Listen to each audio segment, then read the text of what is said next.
Welcome to this week's Resilience by Default Deep Dive podcast. Okay, let's dive straight into this explainer. We're going to look at exactly why our legacy frameworks are, quite frankly, collapsing under the sheer weight of modern digital threats. We're literally witnessing a massive paradigm shift right now in how organizations have to protect themselves. We're moving far away from those outdated tick box exercises and stepping into a completely new operational reality. So let's kick things off with a pretty crucial question about today's real-time threat landscape. Are your critical third parties actually protected? Because, as Terry points out so brilliantly today, third-party dependencies, they aren't just operational risks anymore. No way, they are completely systemic. A failure in your supply chain is literally a failure in your own organizational integrity. And this is exactly why the entire industry's focus is shifting so heavily right now. In fact, on Tuesday, 9th June, the Resilience Association has its 6th annual summit. This year's theme is Critical Third Parties Strengthening the Backbone of Resilience. And here's the best part. Terry will be there. So if you really want to dive deeper into this in person, definitely mark your calendars. Right, here is our agenda for today's explainer. We'll cover the digital age paradigm shift, the collapse of the 3 lines of defense, governance and risk owners, executive oversight and assurance, and we'll wrap up with the mathematics of resilience. Okay, Section 1, the digital age paradigm shift. First up, we've got to recognize that the environment itself has fundamentally changed. We aren't just dealing with new risks, we're operating in an entirely different era. Governance, risk, and compliance, good old GRC, was devised for the industrial age. And hey, it worked fine when things were siloed and slow, right? But today's digital landscape demands governance, resilience, assurance, and accountability. We call that GRAA. Resilience and accountability have completely replaced risk and compliance as the true driving forces of a modern framework.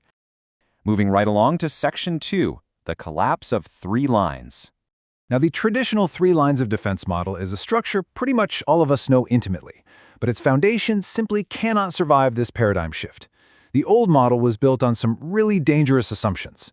It assumed that risks are stable and predictable, that your controls operate perfectly, and that oversight only needs to be periodic. It relied heavily on looking backward for assurance, along with just implicit governance. In today's fast-moving world, treating risk like something you just check on once a quarter, that's an absolute recipe for disaster.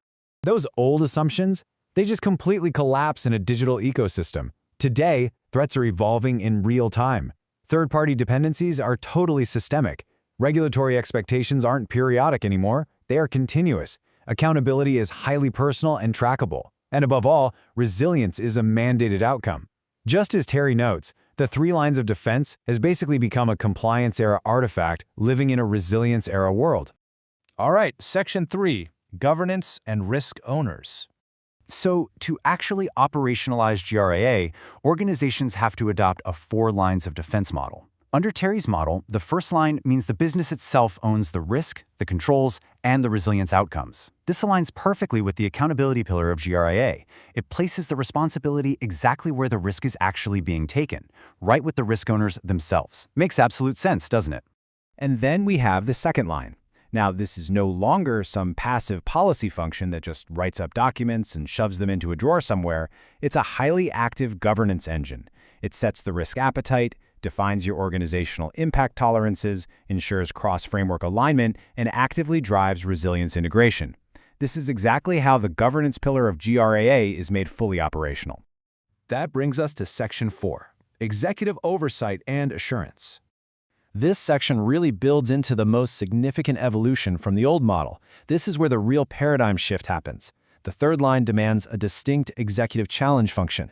So instead of just auditing after the damage is already done, this line provides real-time oversight. It rigorously tests resilience claims, it challenges that risk ownership we just talked about in the first line, and it ensures that executive decisions actually reflect the risk appetite set by the second line.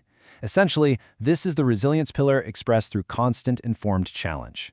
Finally, we get to the fourth line. This acts as a fully independent function that validates whether your accountability pathways and resilience evidence actually hold up in reality. It validates control effectiveness and overall governance maturity. Because without this distinct separation of governance from assurance, Terry warns that your desired outcomes just cannot be reliably achieved or evidenced. You absolutely need that independent check. And our final piece, Section 5, the mathematics of resilience. What's super interesting here is how Terry breaks this massive organizational shift down into a totally clear, logical, and indisputable equation. Look, while the old model of GRC plus the 3 lines of defense equaled mere compliance, the new formula is a totally different ballgame. GRAA, combined with the 4 lines of defense, equals true resilience, integrity, and accountability. They are mutually reinforcing. One simply cannot exist without the other in our digital age. So the really crucial takeaway here is that this exact structural shift is being implicitly demanded by regulators across the globe right now. Whether you're dealing with DORA, the FCA and PRA Operational Resilience Guidelines, NIST CSF 2.0, Basel, or CAF, they are all pointing squarely toward an outcome-driven, continuously validated model. You really can't escape it. But here's the upside. Implementing this modern architecture transforms resilience from some clunky, disjointed program into a guaranteed, evidence-based governance outcome. It gives you a massive strategic advantage.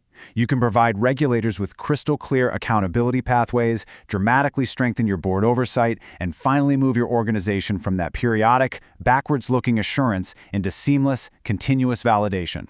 So as you start to audit your own legacy frameworks, I want you to consider this final provocative thought from Terry. This is not evolution. This is replacement. You just cannot tweak a broken industrial age model and expect it to survive modern digital threats. You literally have to replace it. The big question is your organization ready to make the shift? Podcasts released every Tuesday on Spotify and YouTube. Like, subscribe, and repost. It helps us build a channel and focus on what's important to you.